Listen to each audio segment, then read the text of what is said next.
Hello friends, welcome to my YouTube channel.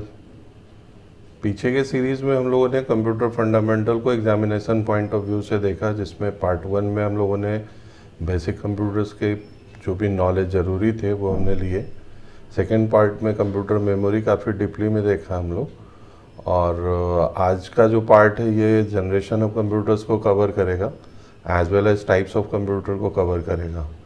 तो अभी तक जो भी एग्ज़ाम आप देते आए होंगे शायद रट्टा मार मार के देते होंगे, बट आज की जो ये जो पूरी सीरीज़ है और आज का जो वीडियो है ये काफ़ी मज़ेदार है। अब आप आराम से पढ़ें, उसको समझें और इतने अच्छे से समझें कि याद हो जाए, ताकि एग्ज़ाम में आपको रट के जाने की ज़रूरत ना पड़े।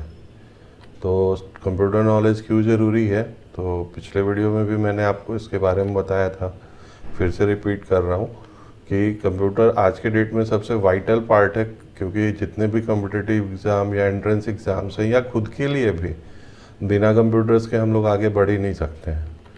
तो ये सारे एग्ज़ाम्स हैं और एंट्रेंस के और गवर्नमेंट एग्ज़ाम्स हैं जिनमें इसकी बहुत ज़्यादा डिमांड है, as well as private sector में तो कंपलसरी हो चुका है। तो बेसिक जानकारी तो आज के डेट में सबके लिए ज़रूरी है। तो इस पूरे सीरीज़ में हम लोग जो कवर अप करेंगे उसमें सबसे पहले जो आएगा वो है फंडामेंटल्स ऑफ कंप्यूटर, जो कि फर्स्ट पार्ट में हमने देखा था। कंपोनेंट्स ऑफ कंप्यूटर भी हम लोग देख चुके हैं, हिस्ट्री भी देख चुके हैं। कंप्यूटर मेमोरी का पूरा ज़बरदस्त वीडियो है 30-35 मिनट का, जिसमें शायद ही कोई मेमोरी मैंने छोड़ी है। तो आप प्लीज़ उसे ज़रूर देखें, अगर नहीं देखें तो, और थॉरोली पढ़ें, तभी मज़ा आएगा। टाइप्स ऑफ कंप्यूटर्स आज देखेंगे हम लोग, as well as generation of computers देखेंगे। इसके अलावा हार्डवेयर सॉफ्टवेयर का भी अच्छा खासा पार्ट आज कवर अप होगा। इनपुट आउटपुट डिवाइसेस और कंप्यूटर वायरस, इन सब को लेके अगला वीडियो होगा मेरा। तो धीरे धीरे अब हम लोग अपने वीडियो के तरफ बढ़ें। उसके पहले सिलेबस देख लें आप कि आज के इस वीडियो में क्या क्या कवर अप होने वाला है। तो आज जो मैं कवर अप करके दूंगा आपको वो जनरेशन ऑफ कंप्यूटर्स होगा और as well as types of computers होगा। तो आप पूरा वीडियो देखें, काफ़ी मज़ेदार है और आपको बहुत सारे ऐसे भी चीज़ें देखने के लिए मिलेंगी जो जिसको देख के आप शायद हतप्रभ हो जाए, अरे ऐसा होता था क्या, इस तरह की आईसी होती थी क्या, ये क्या है। तो सुनते आए होंगे, याद किए होंगे, आज चलिए देख भी लीजिए और उसको अच्छे से समझिए। तो वीडियो में मेरे साथ बने रहिए। और अभी तक आपने अगर मेरा चैनल सब्सक्राइब नहीं किया है तो आप प्लीज़ उसे सब्सक्राइब करें, क्योंकि ये वीडियो बहुत मज़ेदार होने वाला है। चलिए अब हम लोग अपने पढ़ाई की तरफ आगे बढ़ें। 1946 से पहले की पूरी कहानी मेरे पीछे के वीडियो में जो हिस्ट्री ऑफ कंप्यूटर्स के नाम से है। 1946 के बाद जो कंप्यूटर आने शुरू हुए उन्हें हम कंप्यूटर जनरेशन के अंतर्गत लेके चलते हैं। 1946 के बाद जो भी इलेक्ट्रॉनिक सर्किट्स आई वो सारे के सारे बहुत सारी चीज़ों को दिमाग में रख के कंसिडर करके साइंटिस्ट लोगों ने अपने काम को आगे शुरू किया। वो था speed, memory and power of computers. First generation of the computer जो है वो 1946 से 1959 तक है और वो काफ़ी बड़े विशाल हुआ करते थे और काफ़ी बड़ा साइज़ था और पावर कंजम्पशन भी बहुत ज़्यादा होता था। वजह ये था कि उसमें वैक्यूम ट्यूब्स का इस्तेमाल होता था। ये बहुत इंपॉर्टेंट क्वेश्चन एग्ज़ाम के लिए, which component use as a processor, या वो which component is which important component used in first generation of the computers and that is vacuum tubes। आगे हम लोग देखेंगे भी वैक्यूम ट्यूब्स होते कैसे हैं। तो basic components of CPU and memory, ये वैक्यूम ट्यूब्स का यूज़ हुआ और इसमें पंच कार्ड्स और मैग्नेटिक टेप का यूज़ होता था, as well as paper tape का यूज़ होता था। तो पंच कार्ड भी देखेंगे हम लोग। ये देख के बहुत अजीब लगेगा आपको, अरे पंच कार्ड ऐसा होता है क्या। तो फर्स्ट जनरेशन 1946 से 59 के बीच में इसमें मेन कंपोनेंट जो यूज़ हुआ वो है वैक्यूम ट्यूब्स। और सीपीयू में मतलब वैक्यूम ट्यूब्स यूज हुए, एज वेल एज मेमोरी जो यूज़ हुई वो थी मैग्नेटिक टेप या फिर पेपर टेप, और इनपुटिंग के लिए जो यूज़ होता था वो थे पंच कार्ड्स। इस समय जो कंप्यूटर्स बने उनमें जो पॉपुलर नाम है वो है ENIAC, EDVAC, UNIVAC, IBM 701 and IBM 650।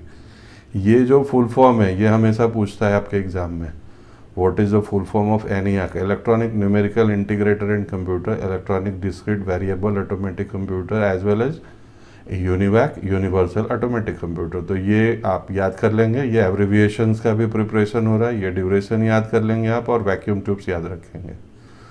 चलिए अब सेकेंड जनरेशन की तरफ बढ़े हम लोग। तो सेकेंड जनरेशन में वैक्यूम ट्यूब्स को रिप्लेस किया गया ट्रांजिस्टर्स के द्वारा। ट्रांजिस्टर्स बहुत हद तक +2 में पढ़े भी होंगे आप लोग। पीएनपी और एनपीएन दो तरह के ट्रांजिस्टर्स होते हैं जिसमें 3 लेग्स होते हैं, कॉमन, बेस एंड एमिटर। बिल्कुल आप सही हैं, वही ट्रांजिस्टर इस जनरेशन में यूज़ किया गया। और ये ट्रांजिस्टर्स के आने के वजह से फर्स्ट जनरेशन की तुलना में एक तो कंप्यूटर का साइज़ छोटा हो गया जो काफ़ी यूज़ हुआ करता था, और ये जनरेशन 59 से 65 के बीच में मानी जाती है। और ये काफ़ी पावर कंजम्पशन इसका बहुत कम था। और उस समय assembly level language as well as कुछ प्रोग्रामिंग लैंग्वेज भी लॉन्च हो गई, हाई लेवल लैंग्वेज, जिन्हें हम कोबोल और फोर्ट्रान के नाम से जानते हैं। और इस दौरान जो कंप्यूटर्स बनाए गए उनमें से जो पॉपुलर नाम है वो ये हैं: IBM 1620, IBM 7094, CDC 1604। ये याद रखना होगा आपको, ये ऑब्जेक्टिव्स में ज़्यादातर आपके क्वेश्चंस रहते हैं। थर्ड जनरेशन को रिवॉल्यूशन ऑफ द कंप्यूटर माना जाता है, मतलब कंप्यूटर के इतिहास में क्रांति आ गई, क्योंकि इसमें इंटीग्रेटेड सर्किट्स का इस्तेमाल होने लगा और एक आईसी लगभग 70,000 ट्रांजिस्टर के बराबर ताकत रखती है। तो एक तो कंप्यूटर का साइज़ बहुत छोटा हो गया, कंप्यूटर का कॉस्टिंग बहुत कम हो गया, इफ़िशियंट हो गया साइज़ में, और बहुत सारे हाई लेवल लैंग्वेजेस भी आ गए तब तक, जिनमें फोर्ट्रान 2 से लेके 4 तक आया था, कोबोल आया, पास्कल आया। और ये जनरेशन बहुत इम्पॉर्टेंट माना गया। 1965 और 71 के बीच में इंटीग्रेटेड सर्किट्स का इस्तेमाल हुआ बहुत ज़्यादा ट्रांजिस्टर्स की जगह पे। हनीवेल 6000 सीरीज़ बहुत पॉपुलर है उस टाइम का, ये जो सिस्टम था वो पीडीपी आए थे, personal data processors. Fourth generation जो है वो माइक्रो प्रोसेसर का था, जिसमें और ज़्यादा चेंजेस लाए गए और उसे very large scale integrated circuits कहा जाता है, VLSI। हालांकि अब तो और भी अल्ट्रा LSI आ गया, सुपर अल्ट्रा भी आ चुका है। तो डे बाय डे बहुत सारे चेंजेस आ भी रहे हैं। तो उस दौरान सारे ट्रांजिस्टर्स, मिलियंस ऑफ ट्रांजिस्टर्स की ताकत दे दी गई एक आईसी के अंदर, और वो आईसी जिस टेक्नोलॉजी को यूज़ की उसे हम VLSI कहते हैं, very large scale integrated circuits. IC का फुल फॉर्म याद रखिएगा, इंटीग्रेटेड सर्किट। 1971 से 1990 का ये समय था। बहुत सारे ऑपरेटिंग सिस्टम्स भी अलग अलग तरीके के आ गए। सी आ गया था, सी लैंग्वेज, C++, डेटाबेस, डीबेस यूज़ होता था उस समय डेटाबेस मैनेजमेंट सिस्टम के लिए। और उस दौरान जो कंप्यूटर्स हैं उनके नाम आपके सामने हैं: स्टार 1000, PDP-11, क्रे 1, क्रे XMP। ये सारे के सारे, ये दोनों सुपर कंप्यूटर्स की सीरीज़ है पूरी। तो नीचे मिलेगा, अभी पढ़ेंगे हम लोग।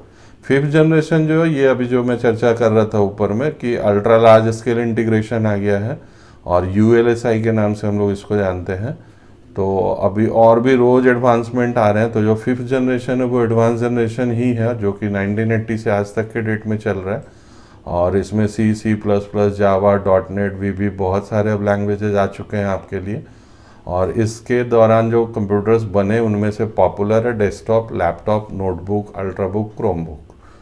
तो ये जनरेशन्स हैं आपके, ये आपको थोड़ा अच्छे से ध्यान में रखना होगा, क्योंकि लगभग हर एग्ज़ाम में जनरेशन से 2, 4, 5 सवाल ज़रूर रहते हैं।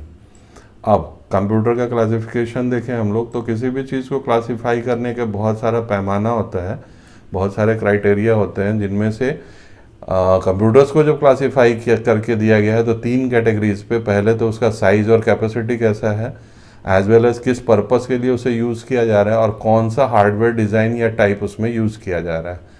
तो जो हम लोग कंप्यूटर्स यूज़ करते हैं वो माइक्रो कंप्यूटर है। मास स्केल पे, बड़े स्तर पे अगर सोचा जाए, दैट इज़ सुपर कंप्यूटर। तो सुपर कंप्यूटर की एक छोटी सी हिस्ट्री भी है, बहुत शॉर्ट में बता भी देता हूँ आपको। सुपर कंप्यूटर को सबसे पहली बार अमेरिका ने डेवलप किया था, और साइंटिस्ट जो थे क्रे, उनके नाम पे उस सीरीज़ का नाम रखा गया, क्रे 1, 2, 3, 4 इस टाइप से। पहला सुपर कंप्यूटर भारत ने जो लॉन्च किया था वो 90s के दशक में, वो था परम, और ये काफ़ी पॉपुलर हुआ था। और हम दुनिया के दूसरे ऐसे देश थे जिसने सबसे पहले सुपर कंप्यूटर बना के दिया था, मतलब आफ्टर अमेरिका। बाद में पूरी दुनिया ने हमारा लोहा माना इस क्षेत्र में, और हमसे सुपर कंप्यूटर्स रसिया और ब्रिटेन जैसे देश ने खरीदा। और आज के डेट में भी जो सुपर कंप्यूटर्स हैं हमारे, वो 1 to 20 में भी आते हैं, और मतलब दुनिया के रैंक में, एज वेल एज 1 to 100 में तो हमारे 3-4 सुपर कंप्यूटर्स आते हैं। तो ये सुपर कंप्यूटर है। ये है क्या, तो ये एक्चुअली 10, 20, 50 कंप्यूटर्स को एक साथ जोड़ दो, जो ताकत बन के आएगी, दैट इज सुपर कंप्यूटर। ये बहुत सिंपल सा कंसेप्ट है, इसीलिए ये सबसे फास्टेस्ट और पावरफुल माना जाता है। काफ़ी महंगा है इसको बनाना, और सुपर कंप्यूटर्स का साइज़ और स्टोरेज कैपेसिटी जो है वो बहुत बड़ी होती है, काफ़ी देखने में विशाल होगा। ये डायग्राम देख के भी आपको समझ में आ रहा होगा। और इसमें जो मेमोरी वगैरह यूज़ होती है वो बहुत बहुत ज़्यादा होती है, मतलब YB और ZB में यूज़ होता है। और ये बहुत सारे आर्किटेक्चर्स और कई तरह के वर्क में इसको यूज़ किया जाता है। और इसके स्पीड का जो क्या कहेंगे यूनिट है वो एम फ्लॉप्स में या बिलियन फ्लॉप्स में होता है। फ्लॉप्स मतलब फ्लोटिंग पॉइंट इंस्ट्रक्शंस पर सेकंड होता है, यानी एक सेकंड में कितने वो दशमलव से रिलेटेड वर्क कर सकता है, और इसी के बेस पे उसकी स्पीड नापी जाती है। तो परम काफ़ी पॉपुलर हुआ था सुपर कंप्यूटर हमारा, और पूरी दुनिया का नज़र खींचा था हमारे तरफ, और उसी समय हम लोग काफ़ी पॉपुलर भी हुए थे। सीडैक में इसे डेवलप किया गया था, centre for developing advance computing Pune, और पूरे साइंटिस्ट लोगों ने मिल के इसके ऊपर काफ़ी मेहनत किया। और बाद में फिर हम लोग सुपर कंप्यूटर के मामले में काफ़ी आगे तक गए, और कई सारे देश ने फिर हमारे साथ मिल के काम किया, और कई सारे अलग अलग तरह के और पावरफुल कंप्यूटर्स हमने बनाया। और हमारे सुपर कंप्यूटर के साथ सबसे अच्छी बात ये थी कि ये कंप्यूटर जो सुपर कंप्यूटर था ये अमेरिका वाले से ज़्यादा 10 गुना ज़्यादा फास्टर था, और एज वेल एज उससे काफ़ी सस्ता था। इसका यूज़ कहाँ किया जाता है, तो न्यूक्लियर वेपन्स केवल या एयरक्राफ्ट, एयरप्लेन, फ्लाइट सिमुलेटर्स, इन सब में इसका यूज़ है। नेचुरल डिजास्टर्स या वेदर फोरकास्टिंग का प्रेडिक्शन इसके द्वारा किया जाता है, एज वेल एज स्पेसशिप या सैटेलाइट लॉन्चिंग के लिए भी इसका यूज़ होता है। Research laboratory, biological research laboratory and so on. ये कुछ एग्जांपल्स हैं जो आपको याद रखना होगा, परम 1000, IBM road burner and so on. तो ये सारा आपको अच्छे से ध्यान में रखना होगा। अब आगे बढ़ते हैं। इसके बाद जो कंप्यूटर आया वो था मेन फ्रेम कंप्यूटर। ये भी काफ़ी बड़ा है, ये अपना भारत का ही मेन फ्रेम का फ़ोटो मैंने डाला है। तो main frame computers multi programming थे, और इसको मेनली यूज़ किया गया बहुत सारे कॉम्प्लेक्स कैलकुलेशन वो कंटिन्यूसली कर सकता था लंबे समय तक। सुपर कंप्यूटर की तुलना में सस्ता था, और 100 यूजर्स एट ए टाइम बैठ के काम कर सकते थे। बाद में ये कैपेसिटी काफ़ी बड़ी, 250-300 यूज़र एक साथ बैठ के वर्क कर सकते थे। ये एक मल्टीटास्किंग सिस्टम था पूरा, और ये सुपर कंप्यूटर से कम पावरफुल था, काफ़ी यूज़ होता था। IBM ने इसके ऊपर बहुत दिनों तक काम किया है, और इसको भी बैंक्स में, रेलवेज़ में, साइंटिफिक रिसर्च सेंटर्स में, कई सारे जगहों पे मेन फ्रेम कंप्यूटर का इस्तेमाल होता है। और इसको आप 24 घंटे काम कर सकते हैं, हंड्रेड्स ऑफ यूजर्स एक साथ बैठ के काम कर सकते हैं, और बहुत प्रॉपर तरीके से ये रिस्पॉन्ड करता है। तो कई सारे research centre, advertising agency, bill sending notice, paying employees, ticket booking, maintaining details of purchases by users, इस तरह का सेल टैक्स का काम, तो टैक्स डिटेल का काम, ये सारा काम ये करता था। उसका जो नंबर है, जो कुछ मेन फ्रेम पॉपुलर है, वो है IBM का ES000 सीरीज़, ICL 39 सीरीज़ और CDC 6600। मेन फ्रेम के बाद एक छोटा सिस्टम बनाया गया जो कि पावरफुल था, लेकिन मेन फ्रेम इतना नहीं, क्योंकि थोड़ा सस्ता चाहिए था हम लोगों को। तो मिनी कंप्यूटर लॉन्च हुआ। ये एक digital multi user computer system था, जो मोर देन 1 CPU का कॉम्बिनेशन था, मोर देन 1 CPUs को इसके साथ जोड़ा जाता था। तो कई सारे वर्क एक साथ होते थे, और कई सारा यूज़र एट ए टाइम अलग अलग काम कर लेता था, इसीलिए इसको मल्टी यूज़र मल्टीटास्किंग भी सिस्टम कहा जाता है। और ये 200 यूज़र्स को सपोर्ट करता था एक साथ, यानी more than 200 users can work together on different platforms. तो सब लोग अलग अलग वर्क करो, अलग अलग टास्क परफॉर्म करो, चाहे वो डेटाबेस से रिलेटेड हो या फिर वो ऑटोमेशन इंडस्ट्री से रिलेटेड वर्क हो, तो किसी भी तरह के वर्क को ये सपोर्ट करता था। मिनी कंप्यूटर कई तरह के आए, बैंक्स में बहुत ज़्यादा यूज़ हुआ, एम्प्लॉय सैलरीज की वर्क जहाँ पे हो, record keeping system, payroll management system, इन सब में इसका यूज़ होता था। PDP-1 जो है ये काफ़ी पॉपुलर हुआ, ये 11 और IBM 8000 सीरीज़ जो है वो बहुत काफ़ी पॉपुलर है। ये माइक्रो कंप्यूटर है जो घर में हम लोग यूज़ करते हैं, और सिंपल इनपुट आउटपुट CPU, ये पूरा पार्ट तो फंडामेंटल में देख ही चुके हैं हम लोग। 70s के बाद माइक्रो कंप्यूटर्स लॉन्च हुए और हम लोग के हाथ में आए, और यूज़र्स तक पहुंचा और हम लोग इसको अच्छे से अब यूज़ करते हैं हर एक तरह के वर्क के लिए। तो इसके एग्जांपल्स हैं tab, work station, laptop, palm top, PDS, personal digital assistants या एक स्मार्टफोन जो आप यूज़ कर रहे हैं, ये सब के सब माइक्रो कंप्यूटर्स की श्रेणी में आते हैं और इसका इस्तेमाल होम, ऑफिस, बिजनेस सारे जगहों पे किया जाता है। बहुत सारा कंपनी है, IBM, Lenovo, Apple, HCL, HP, ये सारे के सारे अलग अलग डेस्कटॉप्स और टैबलेट्स बनाते हैं, स्मार्टफोन्स बनाते हैं। अब computers on the basic purpose, general purpose के लिए भी कंप्यूटर बनाए जाते हैं, as well as special purpose के लिए भी बनाए जाते हैं। जैसे जनरल पर्पस यानी हमारा काम, एक लैपटॉप, टैब, स्मार्टफोन, टैबलेट, ये सब जो बनाए गए हैं ये जनरल पर्पस वर्क को ध्यान में रख के बनाए गए हैं ताकि हम डेटाबेस क्रिएट कर सकें, कैलकुलेशन कर सकें एक्यूरेसी के साथ और कंसिस्टेंसी के साथ। स्पेशल पर्पस जो बनाया जाता है वो स्पेसिफिक मशीन को ध्यान में, मतलब वर्क को ध्यान में रख के इस मशीन को डेवलप किया जाता है। और जैसे कि ATM machine, washing machine, surveillance के लिए जो इक्विपमेंट यूज़ होते हैं, निगरानी के लिए, वेदर फोरकास्टिंग के लिए, ट्रैफिक कंट्रोल के लिए, तो ये स्पेशल पर्पस कंप्यूटर्स होते हैं। और आगे देखेंगे अभी हम लोग, अभी और जब हाइब्रिड देखेंगे उस टाइम में आपको समझ में आएगा। तो या ऑयल एक्सप्लोरेशन सिस्टम, मिलिट्री के प्लेन्स कंट्रोलिंग कंप्यूटर्स जो होते हैं, ये सब के सब स्पेशल पर्पस कंप्यूटर्स हैं। अब कंप्यूटर को हार्डवेयर के बेस पे जो बांटा गया वो देखें आप, एनालॉग, डिजिटल और एज वेल एज हाइब्रिड। ये एनालॉग कंप्यूटर है, अजीब लग रहा है ना देख के आपको, ये एक मशीन टाइप का दिख रहा है आपको, एक्चुअली ये एक कंप्यूटर है। तो एनालॉग का यूज़ सबसे ज़्यादा वहाँ पे किया जाता है जहाँ मेजरमेंट की बात होती है या फिर सिंपल अरिथमेटिक कैलकुलेशंस परफॉर्म करने हो। आप बहुत ज़्यादा अगर इसके ऊपर प्रोग्राम्ड बेस्ड वर्क सोचेंगे तो ये एनालॉग के साथ संभव नहीं है। ये फिगर है उसका, ये उसका डिस्क्रिप्शन है, और आप इसको पढ़ें, इस नोट्स को भी देखेंगे तो बहुत कुछ और भी आप समझेंगे। तो इसका यूज़ ज़्यादातर रिसर्च सेंटर्स में, इंजीनियरिंग के फील्ड में इसका यूज़ होता है। Voltage, pressure, electric current, temperature, इन एरिया में इसको यूज़ किया जाता है specially for the measurement purpose. इसके बाद जो है, जैसे ये एग्जांपल्स भी दिए हुए हैं यहाँ पे एनालॉग कंप्यूटर के, व्हीकल का स्पीडोमीटर या वोल्ट मीटर, इन सब में आज के डेट में एनालॉग कंप्यूटिंग का यूज़ हो रहा है। चलिए अब डिजिटल को समझें हम लोग। डिजिटल कंप्यूटर 0 एंड 1 बेस्ड होता है और इसके ऊपर काफ़ी वीडियोस मैंने पहले भी डाल के रखे हैं, आप ज़रूर देखें, खास करके नंबर सिस्टम का, क्योंकि कंप्यूटर का बेस है नंबर सिस्टम। तो एक डिजिटल कंप्यूटर जो है वो कंप्यूटर के जो भी लेटर्स, न्यूमेरिकल वैल्यूज़ या अदर सिम्बॉल्स हैं जिनको वो यूज़ करता है, एक्चुअली वो उसे कन्वर्ट कर लेता है 0 एंड 1 के फॉर्म में और उसी कैलकुलेशन पे ये वर्क करता है। ये काफ़ी फास्ट होता है हमारे लिए, जितने लेवल पे हम लोगों को काम करना है। तो आज के डेट में जितने भी कंप्यूटर्स हम लोग यूज़ कर रहे हैं, ज़्यादातर सबके सब क्या है, डिजिटल कंप्यूटर्स।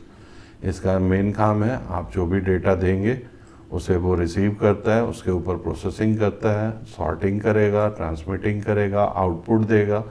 तो जितने भी पर्सनल कंप्यूटर्स या पर्सनल डेस्कटॉप्स जो हम लोग यूज़ कर रहे हैं, calculators, laptop, smartphone, tablet, watches, machines, work station या डिजिटल क्लॉक्स, ये सब के सब डिजिटल के एग्जाम्पल हैं। इसके बाद आता है हाइब्रिड। हाइब्रिड का मतलब होता है दो का मिश्रण। तो हाइब्रिड मतलब एनालॉग और डिजिटल का मिश्रण। अब अगर केवल काउंटिंग करना है, मतलब मेजरमेंट करना है, तो वहाँ एनालॉग फिट है। जहाँ कैलकुलेटिव वर्क करना है वहाँ पे डिजिटल फिट है। जहाँ दोनों करना है वहाँ पे हमें इन दोनों को कंबाइन करना होगा, मतलब एनालॉग और डिजिटल दोनों को एक साथ लेके जोड़ना होगा ताकि वो प्रॉपर तरीके से काम कर सके। तो हाइब्रिड कंप्यूटर बहुत इंटेलिजेंट कंप्यूटर माना जाता है और ये एक्सट्रीमली फास्ट होता है, किसी भी तरह के इक्वेशंस को चुटकी में सॉल्व करता है ये। और इसको ये काफ़ी महंगा भी है, लेकिन कॉम्प्लेक्स प्रॉब्लम जहाँ भी सॉल्व करने हैं या जहाँ पे calculation as well as counting दोनों वर्क करना है, वहाँ पे इनका इस्तेमाल ज़्यादातर होता है। तो जितने भी भास्ट इंडस्ट्रीज़ हैं या रिसर्च सेंटर्स हैं या वैसे ऑर्गेनाइजेशन या मैन्युफैक्चरिंग फर्म्स जहाँ पे इस तरह के वर्क करने ज़रूरी हैं, लाइक रडार सिस्टम वगैरह में या डिफेंस में, वहाँ पे इसका यूज़ होता है। तो गैसोलीन पंप या फिर हाइब्रिड कंप्यूटर का यूज़ आपको पेट्रोल पंप्स पे देखने के लिए मिल जाता है, क्योंकि पेट्रोल पंप पे दोनों काम की ज़रूरत पड़ती है, measurement as well as calculation, ताकि पता चले कितना लीटर पेट्रोल अगले ने लिया, उसको मेजर भी करो और कितना रुपये आपका बिल हुआ ये भी वो बताएगा। तो ऐसे सारे जगहों पे हाइब्रिड कंप्यूटर्स का यूज़ होता है। अब थोड़ा सा देख लें फोटो हम लोग, फिगर्स। ये पंच कार्ड है, लग रहा है ना अजीब, ये समझिए कीबोर्ड था फर्स्ट जनरेशन कंप्यूटर का। ये वैक्यूम ट्यूब्स हैं जो फर्स्ट जनरेशन कंप्यूटर्स में यूज़ हुआ करते थे, और देखने में लगता है जैसे ये हेलोजन बल्ब वगैरह टाइप का है। एक्चुअली ये वैक्यूम ट्यूब्स हैं और इन्हीं का इस्तेमाल किया गया था फर्स्ट जनरेशन ऑफ कंप्यूटर्स में। ये देख लीजिए फिगर इसका बहुत अच्छे से। इसके बाद ये ट्रांजिस्टर है, ये तो आप फेमिलियर होंगे, ये 10th +2 लेवल पे पढ़ना होता था हम लोगों को, जिसमें 3 पैर हो उसे ट्रांजिस्टर कहते हैं। पीएन पीएन पीएन 2 तरह का होता है, और एक जो लंबा होगा और 2 छोटे छोटे होते हैं, कॉमन बेस और एमीटर बोला जाता है इसको। और ये दुनिया का पहला माइक्रो प्रोसेसर है जिसे इंटेल कंपनी ने 1970s के आसपास लॉन्च किया था, जिसका नंबर था 4004 और जिसमें गोल्ड की पिन्स यूज़ की गई थी फॉर द बेटर कंडक्शन। यहाँ से माइक्रो प्रोसेसर सीपीयू की शुरुआत हुई थी, और आज का सीपीयू सोच के देखिए कितना फ़र्क आ गया पिछले 50 साल के अंदर। तो उम्मीद है आज का वीडियो आपको इंटरेस्टिंग लगा होगा। ज़रूरी जितनी भी नोट्स का पार्ट है जिनकी ज़रूरत आपको भविष्य में पड़ सकती है, आप उनका स्क्रीनशॉट्स ज़रूर लें, और सारे नोट्स मैं बहुत जल्द प्रोवाइड कराऊंगा। कुछ लिंक्स का भी प्रॉब्लम है, तो नोट्स प्रिपरेशन में है। सारा नोट्स एक ही साथ सारे वीडियोस में डाल दिए जाएंगे, उनका लिंक भी डाल दिया जाएगा। आप उसके लिए टेंशन फ्री रहें, और इसको इतने अच्छे से पढ़ें कि याद हो जाए और आपके लिए एग्ज़ाम देना आसान हो जाए। उम्मीद है आज का वीडियो आपको बहुत अच्छा लगा होगा और आप इस सीरीज़ को एंजॉय कर रहे होंगे और अपने एग्जामिनेशन का प्रिपरेशन बहुत अच्छे से कर रहे होंगे। तो अगर आपको ये वीडियो पसंद आया तो आप प्लीज़ मेरे चैनल को सब्सक्राइब कर लें। अपने और भी कम्पिटिटिव एग्ज़ाम्स की तैयारी वाले दोस्तों को ये चैनल शेयर करके दें, और उन्हें बोलें कि वो उसे देखें और इसका फ़ायदा उठाएं। तो एक लाइक तो बनता है, तो प्लीज़ मेरे इस चैनल को लाइक करें। Thanks for watching.